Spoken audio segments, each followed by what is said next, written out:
സത്യത്തിൽ ബദരീങ്ങൾ സ്വർഗത്തിന്റെ മാർഗമാണ്, നരകമോചനത്തിന്റെ മാർഗമാണ്. 300 ചില്ലാനം സ്വഹാബത്തിന് മാത്രമല്ല, ലക്ഷക്കണക്കിന് സ്വഹാബത്തിന്റെ ചരിത്രം അള്ളാന്റെ ഖുർആനിലെ 100 ചില്ലാനം ആയത്തുകളിൽ പരാമർശിക്കുന്ന സ്വഹാബത്തിന്റെ ചരിത്രം. അതിൽപ്പെട്ടത് ബദരീങ്ങൾ, സ്വർഗത്തിന്റെ അഹ്ലുസുന്ന വൽ ജമാഅ, അത്വാഇഫത്തുൽ മൻസൂറ, അസ്സലഫിയ്യ. ഇതൊക്കെ നമ്മൾ വിളിക്കുന്നത് ആരെയാണ്? സ്വഹാബത്തിനെ, ബദരീങ്ങളെ. ഈ ബദരീങ്ങൾ അടക്കമുള്ള സ്വഹാബത്തിനെ ആലോചിക്കുക. അവരെ മാർഗത്തെ കുറിച്ച് പഠിച്ച അത്ഭുതപ്പെട്ടു. ഒരായത്ത് അതങ്ങനെ തന്നെ ജീവിതത്തിലേക്ക് പകർത്തുന്നു, ഒരു ഹദീസ് അതങ്ങനെ തന്നെ ജീവിതത്തിലേക്ക് പകർത്തുന്നു. ചില ആയത്തൊക്കെ കേൾക്കുമ്പോഴേ നമ്മളൊക്കെ എത്ര ആയത്ത ഇമാമിന്റെ പുറകുന്ന് കേൾക്കണത്. ഒരായത്ത് കേട്ടിട്ട് ഉമറുൽ ഖത്താബ് ബോധം കെട്ട് വീഴാണ്. ഒരായത്ത് കേട്ടിട്ട്. ഏതായത്ത് നിങ്ങൾക്ക് ഞാൻ ഇത് പറയാൻ ആഗ്രഹിച്ചല്ല, പക്ഷെ പറയുമ്പോൾ പറയാതെ പോയാൽ ശരിയാവില്ലോ എന്ന് വെച്ച് മാത്രം പറയാം. വിശുദ്ധ ഖുർആനിലെ സൂറത്തു തൂർ 52-ാമത്തെ അധ്യായം. ഈ 52-ാമത്തെ അധ്യായത്തില് ഏതാ ആയത്തൊരു 7-8 ആയത്ത്. ഏതായത്തൊരു ഇന്ന അദാബ റബ്ബിക ലവാഖിഅ മാ ലഹു മിൻ ദാഫിഅ യൗമ തമൂറു സ്സമാഉ മൗറാ വതസീറുൽ ജിബാലു സൈറാ فويل يومئذ للمكذبين إن عذاب ربك لواقع. തീർച്ചയായും നിന്റെ റബ്ബിന്റെ ശിക്ഷ സംഭവിക്കുന്നത് തന്നെയാകുന്നു.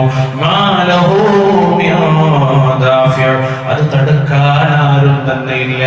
ഈ ആയത്തങ്ങനെ ഓതിയിട്ട് ഉമറുൽ ഖത്താബ് ബോധം കെട്ട് വീഴാണ്. അങ്ങനെ എത്ര ആയത്തുകൾ, എത്ര മഹാന്മാർ അവന് ജീവിതത്തിലേക്ക് അത് ഉൾക്കൊള്ളാൻ കഴിയും. ബദരീങ്ങൾ നമ്മൾ പഠിക്കണത് എന്താ വെച്ചാൽ, ബദരീങ്ങൾ അള്ളാഹുവിന്റെ ദീനിനെ ജീവിതത്തിൽ ഏറ്റെടുക്കണം. അതുകൊണ്ടാണ് അവർക്ക് വിജയം ഉണ്ടായത്. അവരുടെ ഈമാനാണ് അവരുടെ വിജയത്തിന്റെ കാര്യം. ഞാൻ ആ വാക്ക് പറഞ്ഞ് അവസാനിപ്പിക്കുകയാണ്. സംഘബലമോ തൃണബലമോ അല്ല, ആദർശബലമാണ് വിജയം. ഈ തറക്കപ്പെട്ടപ്പോ മഹാനായ ഹുബൈബ് പാടിയിൽ പെട്ടെന്നറിയോ, ഫലസ്തു ഉബാലിയ ഹീന ഉഖ്താലു മുസ്ലിമൻ അലാ അയ്യി ജംബിൻ കാന ലില്ലാഹി മസ്റഈ ഫദാലിക ഫീ ദാത്തിൽ ഇലാഹി വഇൻ യശാ യുബാരിക് അലാ ഔസാരി ശിൽബിൻ മുമസ്സഇൻ. മുസ്ലിമായി വധിക്കപ്പെടുമ്പോൾ ഞാൻ ഒന്നിനെയും ഭയപ്പെടുന്നില്ല. കാരണം നുറുക്കപ്പെടുന്ന ഓരോ കഷ്ണങ്ങൾക്കും അല്ലാഹു തആല ബറക്കത്ത് ചെയ്യുക തന്നെ ചെയ്യുന്നു. കോശങ്ങൾ ഇങ്ങനെ കീറിയെടുത്താൽ പോലും അതിൽ നമുക്ക് ബറക്കത്തുണ്ടാകും. നമ്മൾ ആരാകണം? വിശ്വാസം. ബദരീങ്ങളുടെ വിശ്വാസത്തിലേക്ക് വരണം. അവസാനിപ്പിക്കുന്നിടത്തൊരായത്ത് മതി. എന്തായത്ത്? ولن تغني عنكم فئتكم شيئا ولو كثرت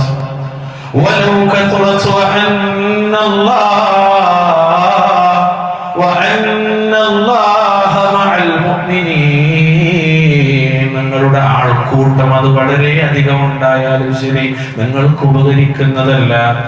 അല്ലാഹു മുഅ്മിനുകളുടെ കൂടെ തന്നെയാണ്. ഇത് മുശ്രിക്കുകളെ റബ്ബ് ഓർമ്മിപ്പിക്കണം. അല്ലാഹുവിൽ വിശ്വസിച്ചവർ, അവർ ഏത് രാജ്യത്തുള്ളവരായാലും ഏത് പ്രദേശത്തുള്ളവരായാലും, അവർ എത്ര കുറവാണെങ്കിലും റബ്ബുൽ ഇസ്സത്ത് അവരോടൊപ്പമാണ്. എന്താ റബ്ബ് പറഞ്ഞത്? വഅന്നല്ലാഹ മഅൽ മുഅ്മിനീൻ.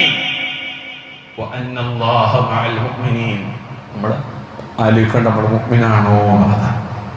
അതുകൊണ്ട് പ്രിയമുള്ളവരെ, ആദർശം എന്ന് പറഞ്ഞത് ദീനാണ്. അത് അഹ്ലുസുന്നത്തി വൽ ജമാഅത്താണ്, അത് സലഫിയ്യത്താണ്.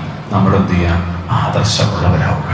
ബദരീങ്ങൾ വിശ്വാസം ക്രമീകരിച്ചതുപോലെ, അനുഷ്ഠാനങ്ങൾ ക്രമീകരിച്ചതുപോലെ, കുടുംബജീവിതം ക്രമീകരിച്ചതുപോലെ, സാമ്പത്തിക രംഗം, അയൽപക്ക ബന്ധം, സ്വഭാവ പെരുമാറ്റ മര്യാദകൾ, എല്ലാ മേഖലയും അവർ ക്രമീകരിച്ചതുപോലെ നമ്മളും നമ്മുടെ ജീവിതത്തെ ക്രമീകരിക്കാം. ഒരു കാര്യം വിട്ടുപോയത് ഞാൻ ഓർമ്മിക്കാം. നമ്മൾ പ്രയാസമല്ല വിട്ടുപോയത്. അതായത് ഒരായത്ത് ഇങ്ങനെ ഉദാഹരണം. എന്താ ആയത്തറിയോ? ആയത്ത് ഉദാഹരണം, നിങ്ങൾക്കിഷ്ടമുള്ളതിൽ നിങ്ങൾ ചെലവഴിക്കുന്നത് വരെ നിങ്ങൾക്ക് പുണ്യം നേടാനാവില്ല. ആയത്ത് കേട്ടപ്പോൾ മഹാനായ അബൂ തൽഹ അൻസാരി റളിയല്ലാഹു തആല നബിന്റെ അടുത്ത് കൂടി വരികയാണ്. എന്നിട്ട് നബിനോട് പറയും, നബി ഈ മദീനത്തെ പള്ളിനോട് ചേർന്നുള്ള ബൈറഹ, അല്ലെങ്കിൽ നമ്മൾ മലയാളികൾ ബൈറുഹ എന്ന് പറയും, ബൈറഹ തോട്ടം. ഏതാ തോട്ടം എന്നറിയും? അള്ളാഹുവിന്റെ റസൂൽ വിശ്രമിക്കണം, റസൂലുള്ള വെള്ളം കുടിക്കണം, റസൂലുള്ള വുളു എടുക്കണം, കാറ്റുകൊള്ള ഇരിക്കണം. നല്ല ഭംഗിയുള്ള ഒരു ഈന്തപ്പഴത്തോട്ടാണ്. ഈ അടുത്ത കാലം വരെ അതിൻ്റെ അവശിഷ്ടങ്ങൾ ഉണ്ടായിരുന്നതാണ് അവിടെയുള്ള ആൾക്കാർക്ക് പറഞ്ഞു. അല്ലാഹു ആ തോട്ടം ഞാൻ അള്ളാഹിന്റെ മാർഗത്തിലേക്ക് നൽകുന്ന നബിയെ അവിടേക്കൊരു നിക്ഷേപമാക്കി നൽകുന്നു. എന്താ ആയത്തുള്ളൂ? ഇത്രയുള്ളൂ, നിങ്ങൾക്ക് ഇഷ്ടപ്പെട്ടത് ചെലവഴിക്കണവരെ നിങ്ങൾ മുമ്പിനാവൂല. തോട്ടാണ് ഏറ്റവും ഇഷ്ടപ്പെട്ടത്, അത് കൊടുക്കുക. എന്തിനു വേണ്ടിയല്ലേ? പരലോകത്തിന് വേണ്ടി. നമ്മളോട് അങ്ങനെയൊന്നും പറഞ്ഞിട്ടില്ല. ആകെ പൈസ ഉണ്ടെങ്കിൽ നിസാബ് പൂർത്തിയാക്കിയാൽ കഴിഞ്ഞാൽ 2.5%, വളരെ കുറച്ച്. ശമ്പളവും ബിസിനസ്സും വേറെന്തെങ്കിലും ഒക്കെ പടം കൂട്ടി വെച്ചിട്ട് അതിന് 2.5% കൊടുക്കാൻ പറ്റും. ഇനി അതല്ലേ എത്രയുള്ളൂ? അത് സ്വതക്കയായിട്ട് തതവ്വുഅ് എത്ര കൊടുത്താലോ ഹൈറ. 2 മലക്കൾ വരുന്ന നേരം കൊടുക്കുമ്പോൾ എന്നിട്ടോ കൊടുക്കുന്നവൻ അല്ലാഹുവിനെ ഇരട്ടി നൽകണേ, കൊടുക്കാത്തവന് നാശ നൽകണേ. അല്ലാഹു തആല നമ്മളോട് കുറച്ചേ പറഞ്ഞിട്ടുള്ളൂ, കുറച്ചേ പറഞ്ഞിട്ടുള്ളൂ. ഞങ്ങളോടൊന്നും പറഞ്ഞില്ലേ? അള്ളാന്റെ റസൂലിന്റെ പള്ളിയിൽ വന്നിട്ട് ഒരാളും പട്ടി നടക്കില്ല. അള്ളാന്റെ റസൂലിന്റെ പള്ളിക്ക് വന്ന ഒരാളും ഭക്ഷണം കഴിക്കാതെ പോകില്ല. അള്ളാന്റെ റസൂലിന്റെ പള്ളിക്ക് വന്ന ഒരാളും പ്രയാസപ്പെടില്ല. ആരെങ്കിലും ഒരാൾ ഏറ്റെടുക്കും. ഞങ്ങളോട് ചോദിക്കട്ടെ, നമ്മുടെ പള്ളിക്ക് വന്ന ആരെങ്കിലും ഏറ്റെടുക്കും? എന്താ ഏറ്റെടുക്കണം, ഏറ്റെടുക്കണം. നിങ്ങൾക്ക് പറ്റണം.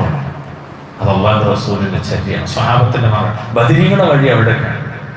അത് തൗഹീദിന്റെ വിഷയത്തിൽ മാത്രമല്ല, ജീവിതത്തിലുടനീളം, കുടുംബ ജീവിതത്തിലും കൂട്ടുകുടുംബ ജീവിതത്തിലും അയൽപ്പക്ക ബന്ധങ്ങളിലും മനുഷ്യരോടുള്ള പെരുമാറ്റങ്ങളിലും ആളുകളോട് റിഫ്ഖ് കാണിക്കുന്നിടത്ത്, അലിവ് കാണിക്കുന്നിടത്ത്, സ്നേഹം കാണിക്കുന്നിടത്ത്, കൂട്ടിപ്പിടിക്കുന്നിടത്ത്, ചേർത്ത് പിടിക്കുന്നിടത്തും ബദരീങ്ങളുടെ മാർഗം ഉന്നതമായതാണ്.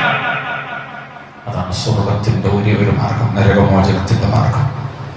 അതാണ് അല്ലാഹു തആല പറഞ്ഞ കൂനൂ മഅസ്സാദിഖീൻ. നിങ്ങൾ അവരെ കൂടെ ആകണം, അവരെ കൂടെ ആകണം. ആരാണത്? മഅ മുഹമ്മദിൻ സ്വല്ലല്ലാഹു അലൈഹി വസല്ലം വഅസ്ഹാബി, മഅ അബീ ബക്കർ വഉമർ വഅസ്ഹാബിഹിമ, മഅൽ മുഹാജിരീൻ എന്നൊക്കെ തഫ്സീർ കാണാം. അഥവാ മൊത്തത്തിൽ സ്വഹാബത്തിന്റെ കൂടെ ആകണം. 1400 വർഷങ്ങൾക്ക് ഇപ്പുറം. അത് വല്ലാത്തൊരു പടപ്പാണ്. 1400 വർഷങ്ങൾ. അന്നത്തെ നിസ്കാരം ഇന്ന് ഇവിടെ പള്ളിയിൽ, അന്നത്തെ സ്വഭാവ രീതി ഇന്നും, അന്നത്തെ കുടുംബ ജീവിതം ഇന്നും, അന്നത്തെ കൂട്ടിക്കൊടുത്തം ഇന്നും. അന്ന് കണ്ടാൽ സ്വഹാബികൾ കണ്ടാൽ മുസാഫഹത്ത് ചെയ്ത് സലാം പറഞ്ഞ് മുസാഫഹത്ത് ചെയ്തത് പോലെ 1400 വർഷങ്ങൾക്ക് ഇപ്പുറവും കണ്ടാൽ ചിരിച്ച് സലാം പറഞ്ഞ് കൈ കൊടുക്കും. ഉള്ളിൽ പകലില്ല, വെറുപ്പില്ല, വിദ്വേഷമില്ല, ഷഹന ഇല്ല. കാരണം എന്താ? നബി പറഞ്ഞ ഷഹന ഉണ്ടായാൽ അമലുകൾ പോകില്ല, ഉയർത്തി പോകില്ല, ഉയർന്നു പോകില്ല. ശിർക്ക് ഉയർന്നു പോകില്ല. 1400 വർഷങ്ങൾക്ക് മുമ്പുള്ള ജീവിതത്തിന്റെ ഫോട്ടോസ്റ്റാറ്റ് നമ്മളൊക്കെ അല്ലാഹു തൗഫീഖ് നൽകുമാറാകട്ടെ. അവിടെ നമ്മൾ എന്ത് ചെയ്യുമ്പോഴും നമ്മൾ നോക്കേണ്ടത് എൻ്റെ വാപ്പി വല്യാപ്പും ചെയ്തു എന്നല്ല, സ്വഹാബിയിലേക്ക് മുട്ടുന്നുണ്ടോ എന്നതാണ്. അവിടെ കറക്റ്റാണോ? അത് കറക്റ്റായാൽ എല്ലാം കറക്റ്റാണ്. ബദരീങ്ങളിൽ നിന്ന് ഞാനും കൂടെ പഠിക്കേണ്ട ഒരു പാഠം, ഞാൻ അതിൽ കുറേ ഉണ്ടായിരുന്നു, നമുക്ക് ഇനി ഉപയോഗിക്കലാടെ നോക്കാം, പിന്നെ നോക്കാം. ബദരീങ്ങളിൽ നിന്നുള്ള ഒരു പാഠം നമ്മൾ പഠിക്കേണ്ടതാണ്. എന്തറിയും നമ്മൾ പഠിക്കേണ്ടത്? അതങ്ങനെ തന്നെ ഫോളോ ചെയ്യാം. നബിനെ എങ്ങനെ അവർ ഫോളോ ചെയ്ത് അതുപോലെ അവരെ ഫോളോ ചെയ്യാം. അപ്പോഴാണ് നമുക്ക് എന്ത് പറയാം? അഹ്ലുസുന്ന വൽ ജമാഅ, സുന്നി നമ്മൾ പറയാം. അപ്പോഴാണ് നമ്മുടെ സലഫി എന്ന് പറയാം. അപ്പോഴാണ് നമ്മുടെ ശരിക്കും ഒരു മുസ്ലിം എന്ന് പറയാം. അള്ളാഹു അനുഗ്രഹിക്കുമാറാകട്ടെ. മദീലെ അള്ളാഹു സുബ്ഹാനഹു വ തആല നമ്മുടെ ഇരുത്തത്തെ, സംസാരത്തെ, കേൾവിയെ അള്ളാഹു സാലിഹായ സൽക്കരമായി സ്വീകരിക്കുമാറാകട്ടെ. നമ്മൾ പറഞ്ഞത് മുഴുവൻ അള്ളാഹുവിന്റെ ആഖിറത്തിലേക്കുള്ള ഒരു നിക്ഷേപമാക്കി നമ്മൾ സ്വീകരിക്കുമാറാകട്ടെ. അബദ്ധങ്ങൾ അള്ളാഹു പുറത്തു മാപ്പ് നൽകും.